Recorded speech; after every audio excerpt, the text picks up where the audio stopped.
To Manchester United now. We're going to hear from Ruben Amorim this lunchtime as he holds his first news conference since the club announced up to 200 more job cuts. Well, as part of cost-cutting measures at Old Trafford, staff have been told that free lunches will also no longer be provided, saving around £1 million a year. The latest measures come just 7 months after 250 roles were made redundant in the first wave of efforts by co-owner Sir Jim Ratcliffe to stop the financial losses made by the club.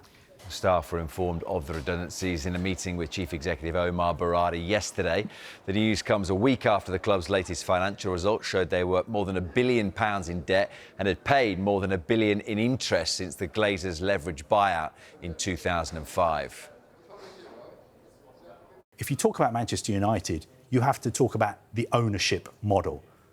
If you want to cut costs, why don't you cut the £1 billion that has been paid out in interest, servicing the loans of the Glazer family? Don't forget, 19 years ago, before they arrived in Manchester, United were a debt-free club. They borrowed £604 million to buy United. They loaded that debt onto the club. That debt, 19 years later, after all the interest payments that United have paid, has now gone up to £731 million. £1 billion has been paid out in interest.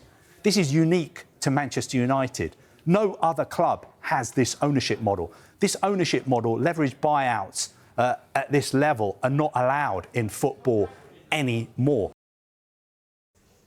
It's been little more than a year since Sir Jim Ratcliffe bought a 27.7% stake, and since then there's been a big effort to reduce spending. When United reached the FA Cup final, employees were told to pay for their own transport, a change from the usual staff perk. Then in the summer, 250 redundancies were announced, just as Erik ten Hag received a contract extension until 2026. During the summer, Manchester United spent £200 million in the transfer window, which included Joshua Zirkzee for £36.5 million from Bologna and Matthias de Ligt from Bayern Munich for £38.5 million. Then further cost-cutting measures were made in October. It was announced that Sir Alex Ferguson's ambassadorial role would be discontinued at the end of the season, while the staff Christmas party was cancelled. And then in November, supporters protested against a rise in ticket prices.